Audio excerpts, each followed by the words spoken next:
किसी भी देश का राष्ट्रीय प्रतीक हो या राष्ट्रीय चिन्ह उस देश के गौरव व पहचान का आधार होता है। उस देश के नागरिकों के दिलों में देशभक्ति व गर्व की भावना को महसूस कराता है, साथ ही उस देश की अलग छवि बनाने में भी मदद करता है। नमस्कार दोस्तों, मैं प्रशांत, स्वागत है आपका द ग्रेड वन चैनल में।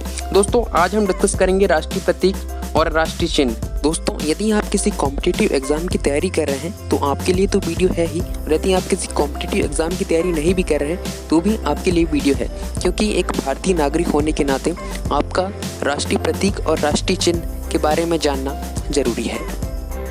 तो दोस्तों, चलिए स्टार्ट करते हैं। दोस्तों, सबसे पहले हम डिस्कस करेंगे नेशनल फ्लैग, राष्ट्रीय ध्वज। सबसे पहले वर्ष 1905 में पहली बार राष्ट्रीय ध्वज सिस्टर निवेदिता द्वारा अस्तित्व में लाया गया। इसका रंग लाल एवं पीला था। वर्ष 1906 में एक और ध्वज डिजाइन किया गया। यह एक तिरंगा झंडा था जिसमें 3 बराबर पट्टियां थीं, जिसमें सबसे ऊपर हरा, बीच में पीला एवं नीचे लाल रंग था। बीच में पीली पट्टी पर देवनागरी लिपि में वंदे मातरम लिखा था। 7 अगस्त 1906 को इस ध्वज को कलकत्ता के पारसी बागान में फहराया गया था। राष्ट्रीय ध्वज में समय के साथ साथ बहुत से परिवर्तन किए गए, जिसमें वर्ष 1931 में एक नया झंडा बनाया गया जिसमें लाल रंग की जगह गेरुआ रंग का उपयोग किया गया। इस ध्वज में 3 रंग थे, सबसे ऊपर केसरिया, बीच में सफेद एवं सबसे नीचे हरा शामिल थे। सफेद पट्टी के मध्य में चरखा बना था। वर्ष 1931 की कांग्रेस की कमेटी की बैठक में इस ध्वज को आधिकारिक ध्वज के तौर पर अपनाया गया। वर्ष 1947 में भारत को आज़ादी मिलने के बाद भारत के राष्ट्रीय ध्वज पर चर्चा के लिए राजेंद्र प्रसाद की अध्यक्षता में एक समिति बनाई गई। इस समिति ने वर्ष 1931 के ध्वज को कुछ संशोधनों के साथ भारतीय राष्ट्रीय ध्वज के तौर पर अपनाया तथा इसमें चरखे की जगह मध्य में चक्र रखा। भारत की संविधान सभा ने राष्ट्रीय ध्वज को 22 जुलाई 1947 को अपनाया। राष्ट्रीय ध्वज में तिरंगे के समान अनुपात वाली 3 क्षैतिज पट्टियां हैं, जिसमें सबसे ऊपर गहरा केसरिया रंग जो जागृति, शौर्य एवं त्याग का प्रतीक है। बीच में सफेद रंग है जो शांति, सत्य एवं पवित्रता का प्रतीक है। व नीचे हरा रंग जो जीवन एवं समृद्धि का प्रतीक है। राष्ट्रीय ध्वज की लंबाई व चौड़ाई का अनुपात 3:2 है। दोस्तों, तिरंगे की चक्र की हम बात करें तो सफेद पट्टी के बीच में नीले रंग का 24 तीलियों वाला एक चक्र है, जिसका प्रारूप अशोक स्तंभ पर बने चक्र से लिया गया है। इस चक्र का व्यास सफेद पट्टी की चौड़ाई के समान है। यह चक्र धर्म तथा ईमानदारी के मार्ग पर चलकर राष्ट्र की उन्नति की ओर ले जाने की प्रेरणा देता है। दोस्तों, राष्ट्रीय ध्वज को फहराने के कुछ नियम हैं। आइए उन नियमों को हम जान लेते हैं। राष्ट्रीय ध्वज को फहराने की व्यवस्था 1971 के प्रावधान के द्वारा अनुशासित होती है। भारतीय ध्वज संहिता 2002 में दी गई व्यवस्था के अनुसार आम नागरिकों, निजी संस्थानों एवं शिक्षक संस्थाओं द्वारा सहसम्मान राष्ट्रीय ध्वज को फहराया जा सकता है। राष्ट्रीय ध्वज मूल संहिता के अनुसार सूर्योदय से सूर्यास्त के मध्य किसी भी समय फहराया जा सकता है। वर्ष 2009 में संशोधन के अनुसार भारतीय नागरिक अब रात में भी तिरंगा फहरा सकते हैं, लेकिन इसके लिए आवश्यक है कि झंडे की पोल वास्तव में लंबी हो और झंडा खुद भी चमकना चाहिए।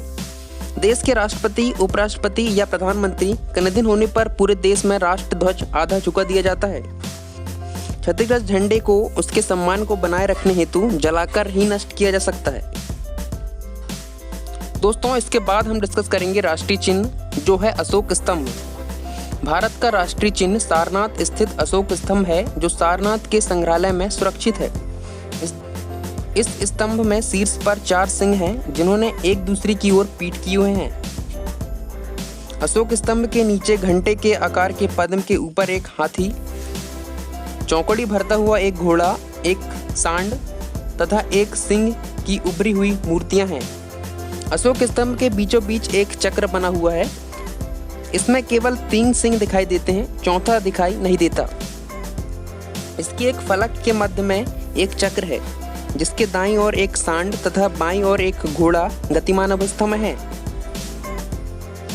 फलक के नीचे मुंडक उपनिषद से लिया गया शब्द सत्यमेव जयते, जो देवनागरी लिपि में अंकित है, जिसका अर्थ है सत्य की विजय होती है। अशोक स्तंभ का दुरुपयोग होने पर अधिनियम 2005 के तहत कार्रवाई की जाती है। दोस्तों भारत का राष्ट्रीय वृक्ष है बरगद। इसका वैज्ञानिक नाम फाइकस बेंगलेसिस। यह वृक्ष घना तथा फैला हुआ होता है। इसकी शाखाएं दूर दूर तक फैली होती हैं तथा इनकी जड़ें गहरी होती हैं। दोस्तों भारत का राष्ट्रीय पुष्प है कमल। इसका वैज्ञानिक नाम नेलम्बो न्यूसिफेरा। यह पवित्रता का प्रतीक है। दोस्तों इसके बाद हम डिस्कस करेंगे राष्ट्रीय पंचांग। ग्रिगोरियन कैलेंडर के अतिरिक्त देश में शक संवत पर आधारित राष्ट्रीय पंचांग प्रचलित है, जिसका प्रथम माह चैत्र, अंतिम माह फाल्गुन है। इसका सामान्य वर्ष लगभग 365 दिन का होता है। इसका प्रथम दिवस 22 मार्च को आता है व लीप वर्ष में इसका प्रथम दिवस 21 मार्च को आता है। दोस्तों भारत का राष्ट्रीय फल है आम। इसका वैज्ञानिक नाम मैंजीफेरा इंडिका। यह भारत के लगभग सभी स्थानों पर पाया जाता है।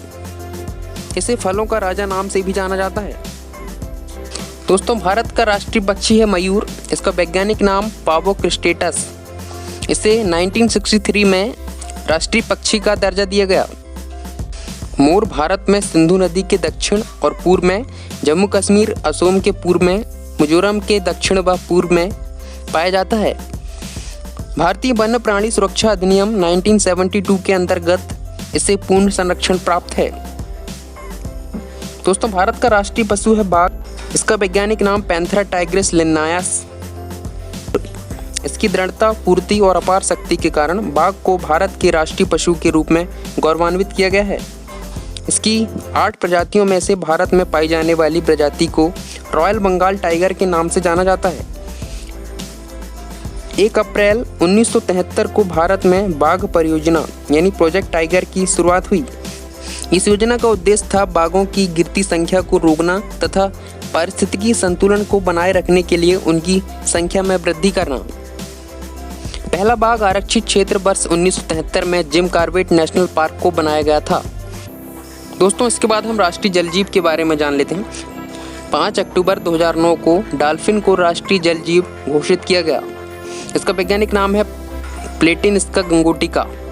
यह पानी की शुद्धता को प्रकट करती है, क्योंकि यह केवल शुद्ध मीठे पानी में ही जीवित रह सकती है।